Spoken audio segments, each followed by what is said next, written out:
Wunderparlement. Wunderparlement. Yes, do you have my voice? Wunderparlament. Apprendre à faire de la radio. Il presidente. Ucz się radia. Aprende a hacer radio. Leer radio maken. Chaque mois au Parlement européen à Strasbourg. En el Parlamento Europeo de Estrasburgo. W Parlamencie Europejskim w Strasburgu. Czekamy na Ciebie. In Straatsburg.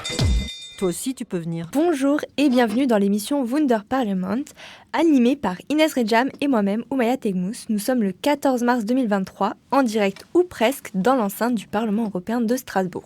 Nous sommes en compagnie de Loïc, Émile, David, Jules, Théophile, Valentin, Louis et Bertrand à la technique. Bonjour. Bonjour. Au programme, nous allons parler de problèmes diplomatiques qui règnent entre l'Europe et la Hongrie. Nous allons parler également de bâtiments neutres, de moteurs thermiques, mais également des métiers oubliés du Parlement européen. Commençons par parler d'actualité. Il y a de nombreuses tensions au sein de l'Union européenne, notamment avec la Hongrie, laissant Théophile s'exprimer. Lundi 13 mars, Emmanuel Macron recevait à l'Élysée le Premier ministre hongrois, Viktor Orban. La dernière rencontre entre les deux hommes date de décembre 2021. La présidence française a déclaré que ce dîner fut l'occasion d'aborder les questions de politique industrielle et de compétitivité européenne, ainsi que le sujet des migrations. Cette rencontre est sans aucun doute scrutée par de nombreux observateurs européens. En effet, la Hongrie est souvent vue par certains comme le vilain petit canard de l'Union européenne. Cela peut se voir quand on voit la position de Viktor Orban sur la guerre en Ukraine, par exemple. Celui-ci se montre très critique vis-à-vis de ce qu'il qualifie de guerre indirecte menée par l'Europe contre la Russie. L'entourage du président français a assuré que cette rencontre a été l'occasion de réaffirmer la nécessité de l'unité des pays européens dans leur soutien à l'Ukraine face à l'agression russe, notamment via l'application stricte de sanctions contre la Russie. Le manque de critique d'Orban à l'encontre du régime de Vladimir Poutine s'explique en grande partie de par leurs liens étroits avant la guerre et la grande dépendance de la Hongrie vis-à-vis des hydrocarbures russes. La Hongrie a d'ailleurs toujours refusé d'envoyer des armes en Ukraine et n'a voté les sanctions européennes qu'au bout de nombreux débats. Viktor Orban est par ailleurs toujours très critique au sujet de ces sanctions. Il juge enfin que la guerre en Ukraine n'est pas un conflit entre bons et méchants, mais entre deux pays slaves qui se battent. C'est leur guerre, pas la nôtre, déclare-t-il. La Hongrie est l'un des deux seuls pays, avec la Turquie, à ne pas avoir ratifié la candidature de la Finlande et de la Suède à l'OTAN. Une source diplomatique française s'estime confiante sur le sujet. Ceci n'est qu'un des nombreux exemples de distensions existant entre Union européenne et Hongrie. L'Union européenne, par exemple, s'inquiète notamment sur l'état de droit en Hongrie. Viktor Orban favorise depuis son retour un État fort, notamment sur le volet économique, mais aussi avec les contre-pouvoirs. Avec certaines de ces lois, par exemple, pour les chaînes de télévision et de radio qui porteraient atteinte à l'intérêt public, à l'ordre public ou à la morale. Elles ont été amendées sous pression européenne. La réforme de la justice d'Orban est vue par l'Union européenne comme un danger sur la séparation des pouvoirs. Concernant le sujet des réfugiés et des migrants, Orban refusait les quotas européens en 2015. Le pays a aussi installé des barbelés le long de ses frontières et le Parlement hongrois a fait passer un ensemble de lois visant à rendre passible de poursuites pénales l'aide aux migrants menée par les ONG. Le droit des personnes LGBT+, est aussi menacé. Une loi de 2021 interdit l'accès aux contenus associés à l'homosexualité et au changement de sexe aux moins de 18 ans, et tout contenu solidaire à la communauté LGBT devrait être interdit. L'exécutif européen a mis en place une procédure d'infraction à l'encontre de Budapest, ce qui pourrait donner lieu à des sanctions financières. Dans cette période d'incertitude liée à un conflit sur le sol européen, l'unité européenne est, plus que jamais, au centre des relations diplomatiques. Wunderparlement. In Straatsburg. Merci beaucoup Théophile pour cette chronique très intéressante. Et maintenant, parlons de l'idée de bâtiment neutre qui sera développée d'ici 2050 avec Loïc. Bonjour à toutes et bonjour à tous. Et oui, des bâtiments neutres pour le climat d'ici 2050, vision réaliste ou utopique pour les pays européens. Ce mardi 14 mars 2023 au Parlement européen de Strasbourg, les 705 eurodéputés se sont prononcés lors d'un vote et ont adopté un paquet de mesures dont l'objectif est d'augmenter les rénovations afin de réduire les consommations énergétiques de ces vieux bâtiments, mais aussi des gaz à effet de serre, donc de les diminuer. D'ailleurs, le Parlement s'était positionné dans cette même lignée sur la fin de la construction de nouveaux moteurs diesel et essence d'ici à 2035, dont on aura une chronique tout à l'heure. Rappelons que cette proposition s'inscrit dans l'esprit du fameux paquet climat européen qui vise à réduire à minima de 55% d'ici 2030 les émissions de gaz à effet de serre de l'Union européenne en comparant à 1990. L'accent est mis dans cette modification de directive sur la performance énergétique des bâtiments, sur la réduction, toujours et encore, des émissions. L'objectif est d'avoir une émission de gaz à effet de serre inexistante à partir de 2028, mais ce sera à l'horizon 2026 pour les nouveaux bâtiments qui sont occupés, exploités ou appartenant à des autorités publiques. Tous les nouveaux bâtiments devront être équipés de technologies solaires d'ici 2028, à condition que les ressources économiques et techniques permettent de les équiper. On parle souvent de panneaux solaires, de panneaux photovoltaïques, mais ne sont-ils pas sur certains aspects plus polluants que les énergies que l'on consomme, par exemple pour construire ces panneaux photovoltaïques, pour ensuite les recycler, puisque à ce jour on ne sait pas comment les recycler. Alors est-ce qu'on va faire comme avec le nucléaire il y a 50 ans, où on disait que les déchets, on s'en occupera à la fin quand on va devoir démanteler les réacteurs, sauf qu'on voit bien qu'aujourd'hui, les déchets, on les enfuit dans le sol et on ne s'intéresse pas à les recycler. Bref, en tout cas, les bâtiments résidentiels qui engageraient de gros travaux de rénovation auront eu la chance, si je puis dire, d'avoir 4 ans supplémentaires jusqu'en 2032 du coup, pour se plier à l'objectif zéro émission. Autrement dit, une échelle énergétique de A à Z permet donc d'établir des diagnostics, savoir si ces logements sont des passoires thermiques ou non, A étant le plus performant énergétiquement et G le moins performant. 15% des bâtiments les moins performants par État membre sont classés dans la catégorie G. Ils devront atteindre la catégorie E au plus tard en 2030 et la catégorie D en 2033. Ces constats et rapports prouvant la performance des bâtiments devront être édités lorsqu'un bâtiment est loué, vendu ou lors d'une rénovation importante. Maintenant que la décision a été prise, libre aux États membres de l'Union européenne de fixer et d'établir eux-mêmes leurs programmes, leurs mesures d'aide pour leurs concitoyens pour rénover les bâtiments. Qu'en est-il de la France ? Eh bien, d'après le ministère de la Transition écologique et de la cohésion des territoires et le ministère de la Transition énergétique, si on regarde les rapports qu'ils ont publiés et les données qui sont mises à notre disposition, il y aurait 7 millions de logements qui seraient donc mal isolés. Et face à ces chiffres, le gouvernement avait déjà émis le souhait d'accélérer la rénovation énergétique des bâtiments. L'objectif est double, faire baisser la facture d'énergie et réduire les consommations d'énergie des bâtiments. Selon les estimations du ministère de la Transition écologique, la France compterait 4,8 millions de bâtiments peu performants économiquement parlant, si on reprend donc le vocabulaire de l'Union européenne en parlant de performant, de performance, sur les 29 millions de résidences individuelles ou collectives que compte la France.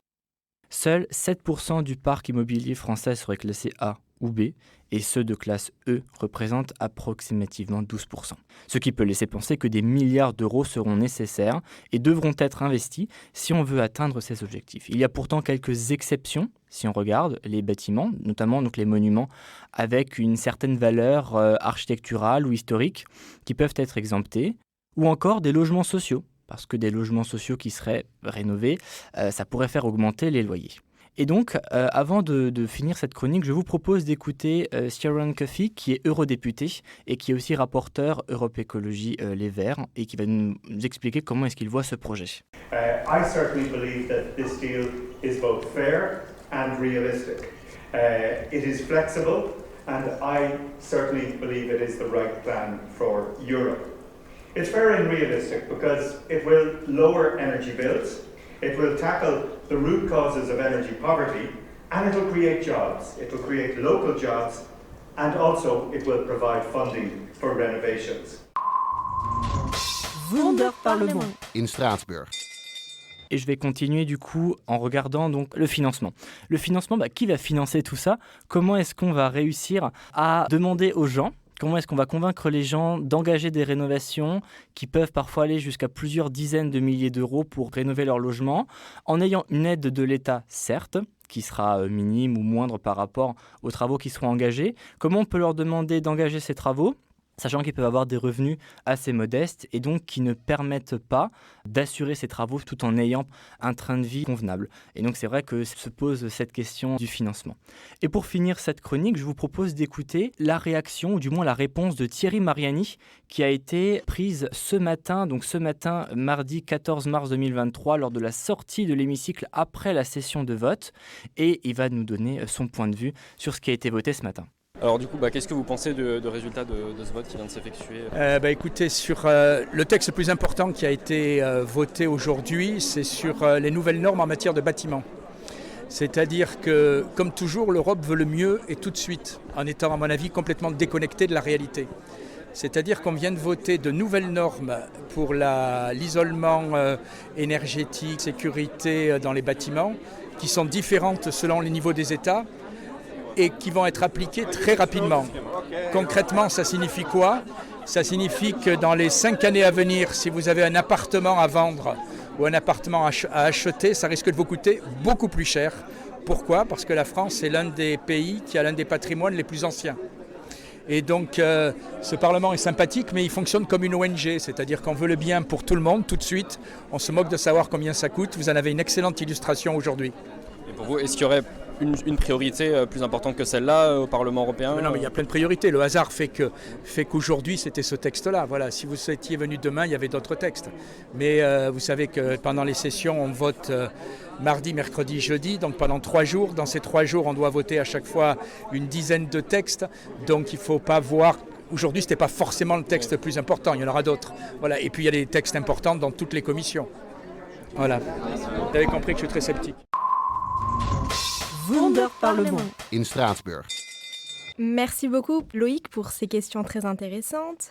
Dans le même thème, nous allons aborder l'interdiction des moteurs thermiques avec notamment Émile. Émile, peux-tu nous en dire plus sur ce sujet ? Oui, bonjour à toutes et à tous. Alors, si vous avez été un minimum attentif à l'actualité de ces dernières semaines, de ces derniers mois, vous n'avez pas pu passer à côté du texte européen concernant l'interdiction de produire, de vendre des voitures neuves dotées d'un moteur thermique à partir de 2035. Cette mesure pourrait participer à atteindre l'objectif de neutralité climatique d'ici 2050. En effet, cette mesure pourrait permettre de réduire drastiquement les émissions de CO2 des voitures, ce qui est important étant donné que le transport routier représente 1/5 des émissions de CO2 de l'Union européenne. Si le texte est finalement voté, il sera encore possible d'acheter et de vendre des voitures après 2035 d'occasion, fonctionnant à l'essence ou au diesel, mais l'Union européenne précise tout de même que le coût du carburant et des assurances de ces véhicules pourrait fortement augmenter. Cette mesure tend évidemment à amener les personnes à acheter des voitures électriques. Les avantages de ces véhicules électriques, selon l'Union européenne, sont que le prix de l'électricité est inférieur au prix de l'essence et que le coût d'entretien des véhicules est moindre. Cependant, les véhicules électriques ont également des inconvénients. Tout d'abord, leur prix. En effet, pour le moment, le prix des véhicules électriques est plus élevé que pour les voitures à moteur thermique. Il n'y a pas encore de marché d'occasion pour les voitures à moteur électrique, ce qui fait qu'il faut les acheter neuves. Automatiquement, elles sont plus chères. Le coût d'une voiture électrique neuve est d'environ 50 000 €, alors que le coût d'une voiture à moteur thermique neuve est d'environ 25 000 €, c'est-à-dire 2 fois moins cher quand même. Ensuite, il y a la question du recyclage des batteries au lithium qui sont utilisées pour les voitures électriques. Actuellement, on ne sait pas comment les recycler. Enfin, il y a le manque d'infrastructures pour charger les véhicules électriques, surtout dans les campagnes et les régions les moins peuplées. On peut voir qu'il y a 2 fois moins de points de recharge entre l'Île-de-France et la Bretagne. Si le texte avait été approuvé par le Parlement européen mardi 14 février 2023, l'Allemagne a retourné sa veste. Il y a quelques jours, l'Allemagne s'est finalement opposée au texte qui prévoyait l'interdiction des voitures thermiques pour 2035 et la généralisation de l'électrique. Par cette opposition, l'Allemagne a bloqué le vote des 27 États membres. L'Allemagne n'est pas la seule à être sceptique face à ce texte important. En effet, elle est soutenue par l'Italie, la Pologne, la Bulgarie ainsi que la République tchèque. L'Allemagne souhaite une prolongation pour les moteurs thermiques après 2035, à partir du moment où ces derniers fonctionnent avec un carburant de synthèse. Pour rappel, un carburant de synthèse, appelé aussi e-fuel ou encore e-carburant, est un carburant obtenu sans pétrole via un procédé chimique à partir de matières premières contenant du carbone et de l'hydrogène. la France s'oppose à la position de l'Allemagne. En effet, Bruno Le Maire, ministre de l'économie français, a assuré que l'Allemagne commettait une faute environnementale ainsi qu'une faute économique, car l'Europe a 5 à 10 ans de retard sur le véhicule électrique par rapport à la Chine. Bref, affaire à suivre. Wunderparlement. In Straatsburg. Merci beaucoup Émile pour cette chronique. Et maintenant, petite pause avec le programme des débats du Parlement européen de demain, donc le 15 mars 2023. Écoutons un court extrait. Le flash d'actualité du Parlement européen. Les députés débattront demain en plénière avec Charles Michel, le président du Conseil européen, et Ursula von der Leyen, la présidente de la Commission. Ils présenteront leurs exigences et leurs attentes pour le prochain sommet de l'Union européenne. Ce sommet portera sur la guerre de la Russie contre l'Ukraine, la compétitivité et le marché unique. À l'ordre du jour figurent également les moyens de stimuler l'économie de l'Union et les questions liées à l'énergie. À la suite de la Journée internationale des femmes qui s'est déroulée le 8 mars, 2 invitées prestigieuses s'adresseront aux députés demain dans l'hémicycle. La première est Shirin Ebadi, la lauréate iranienne du prix Nobel de la paix 2003, qui s'est distinguée pour ses actions en faveur des droits des femmes et des enfants.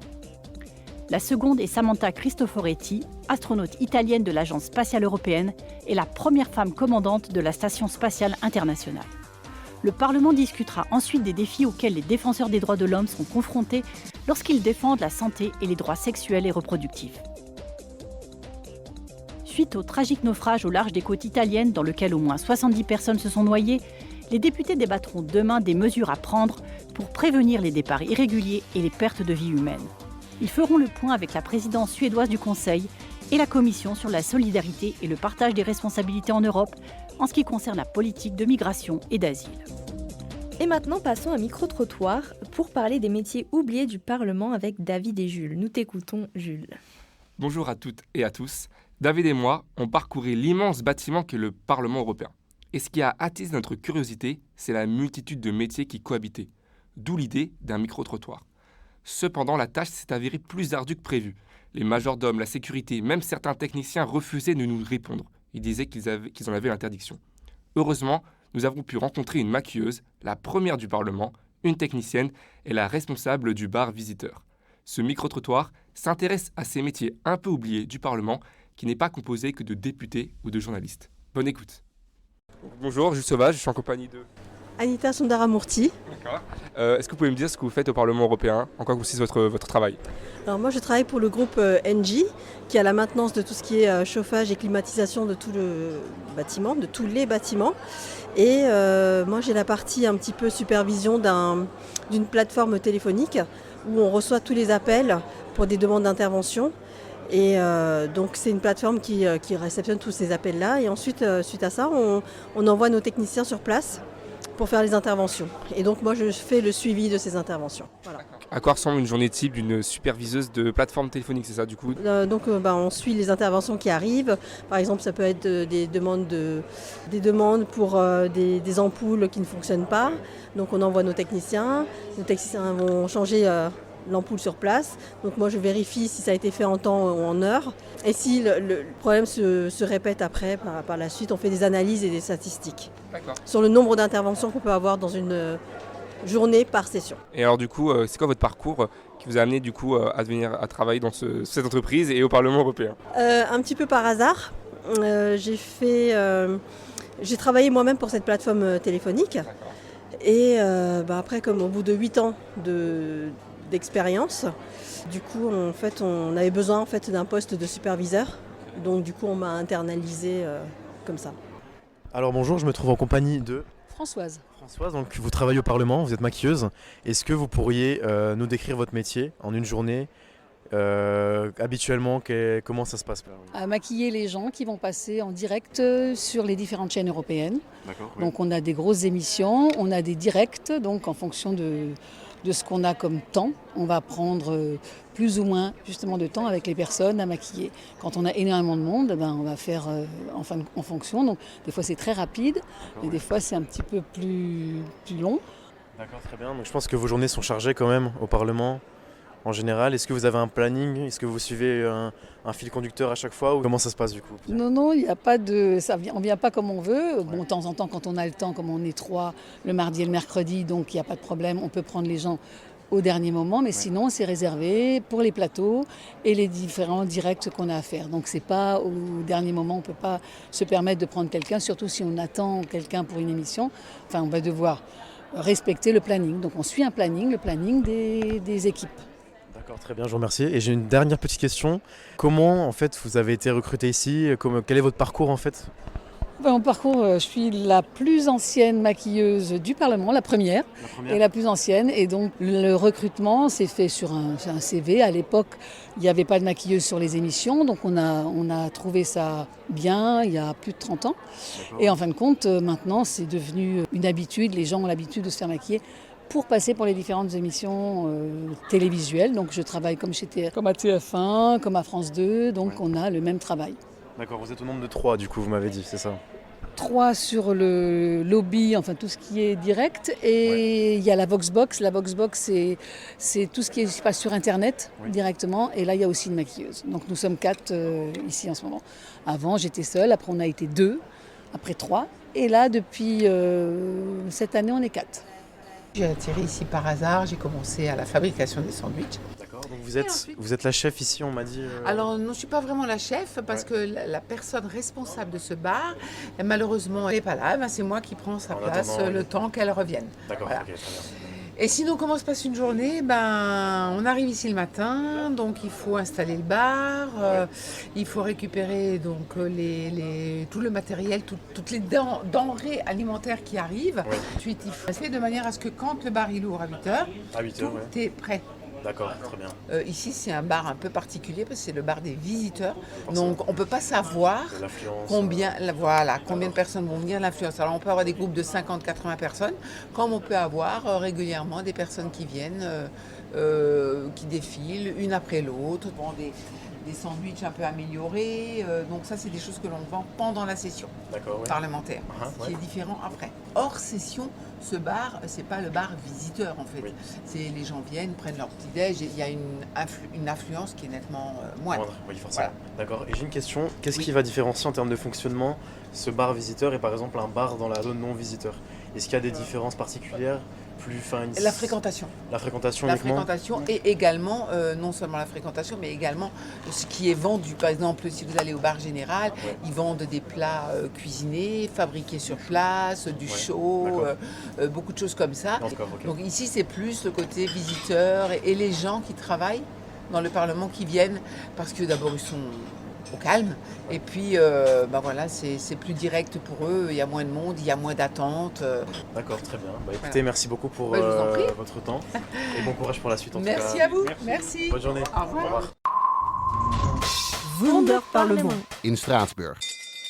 Merci à tous pour vos chroniques. Et maintenant, passons à un petit ressenti de cette journée. Donc, qu'est-ce que vous en avez pensé? Émile, tu veux commencer? Pourquoi pas, oui. J'ai trouvé que c'était donc une excellente journée.